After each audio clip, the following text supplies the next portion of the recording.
Hey guys, welcome back to my channel. It's Kelly and I'm here to do a warm autumn look for you guys. Yesterday was the first day of autumn, so I thought we would get started on a pretty warm toned look.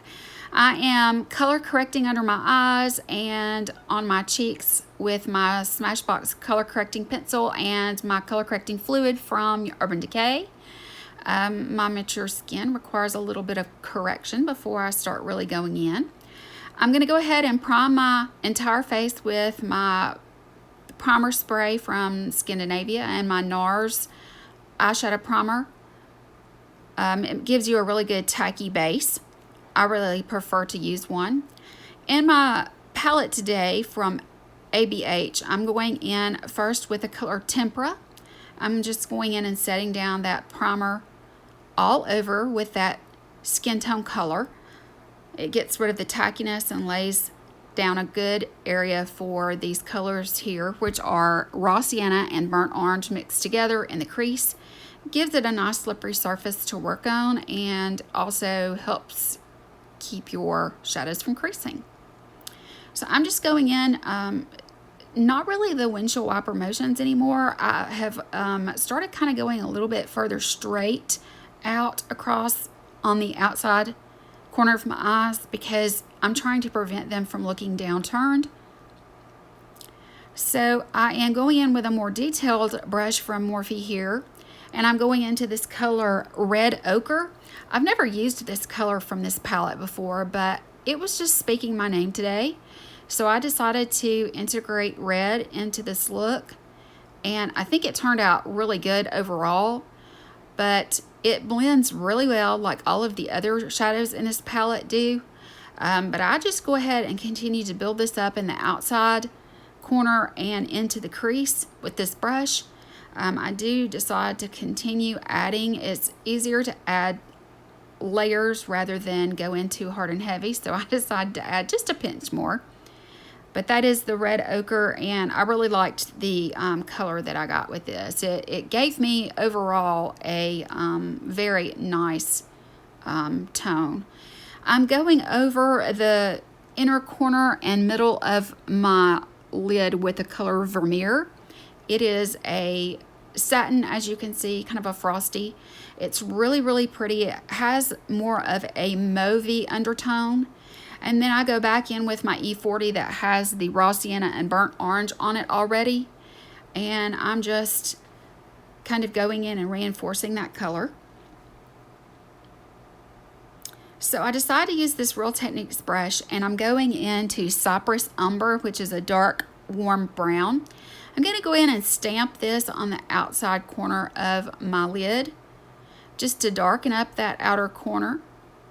And so I stamp it and then I go in and begin blending. I really like this little brush. I really don't know what it's called. I just know it's part of the Real Techniques Eyeshadow Basics, I think it's called.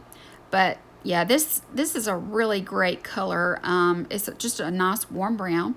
And then I decided to go back in with that Red Ochre and that more precision brush and add even more in. Some of it kind of went away, and I just wanted to reinforce it so that you could see that with the other colors. So now what I'm going in with is just an angled shading brush, and I went in with Primavera for my brow highlight, and I dust away anything extra that I had, any kind of fallout, and I'm going to go in with some makeup remover wipes here and clean just underneath my eyes where some of that inner corner color fell, and then I give myself just a nice straight edge. I am really loving the Smashbox Primerizer for an all over face primer. I like layering a couple of different primers. It just seems to work good for me in my humid, hot environment. Even though it's not fall yet, I do try to do as much as I can. And I hydrate while I'm listening to my music as I am doing what I need to do. I've also found with my dry under eyes, it seems like the older I get, guys, the more dry my under eyes are. And so I'm just using the PUR Hyrdogel Under Eye I just like to use that with my ring finger and pat that in. And it really has helped tremendously in keeping my under eyes nice and hydrated, and I don't have that crepey look. I'm so disappointed about the new It Cosmetics brush that they've recently released. I love this one, and I purchased the one for this year, and it's flat, and I'm probably going to end up taking it back because I'm so disappointed. This one is more rounded on the top, and it is an excellent brush. And I'm going in with the Smashbox Studio Skin 15-hour makeup, and I stamp it where I want the most coverage, and then I go in underneath the edge of my jawline there because I do have some discoloration. And so wherever I stamp it at is where I want the most coverage, and then I buff out all of the other areas of my face that I don't require as much coverage. So if you see any tapping motions, that's 9 times out of 10 is because you're seeing me trying to increase the coverage. This is a really full coverage foundation. I really like it, and I've been enjoying it. So what I'm going to do now is I'm going to take my Too Faced Born This Way concealer.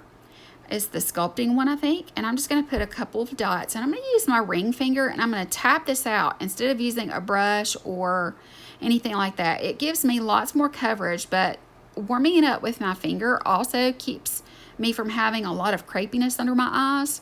And then I go in and I just put a couple of squirts of my setting spray on my beauty blender, and I just tap it on the top of that, and it sets it down and keeps it nice and hydrated looking.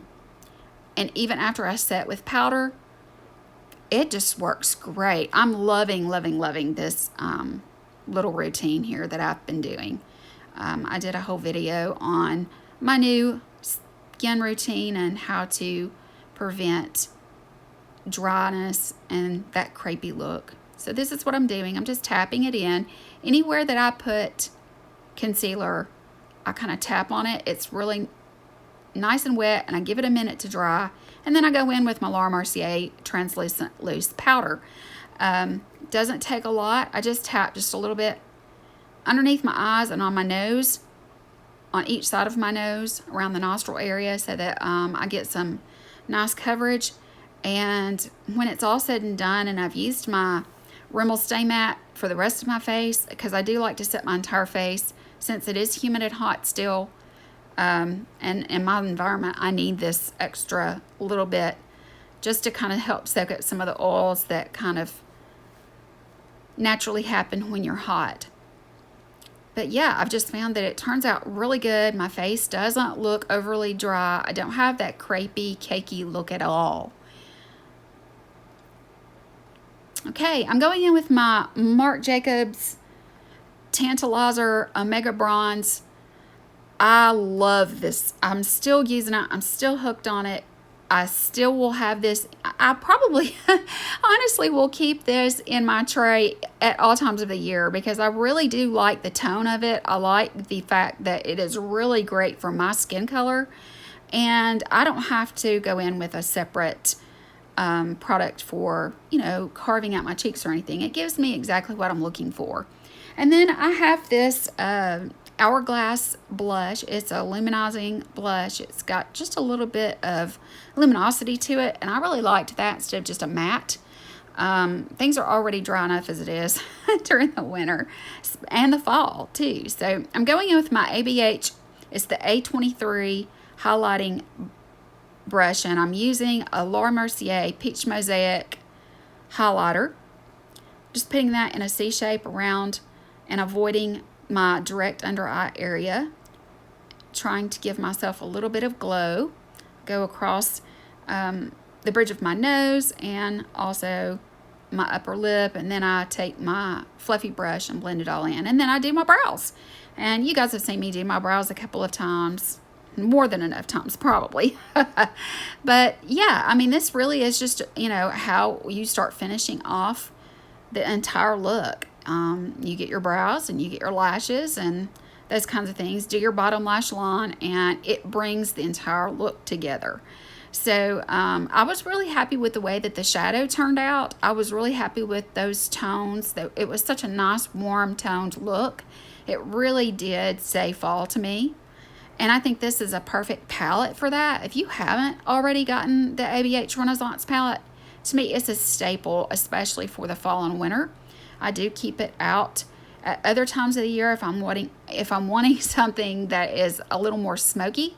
Then yeah, you know, I'll use this, but it's really great for the fall and winter. And I went in with my NYX brow gel, and I'm combing it out with my brow brush.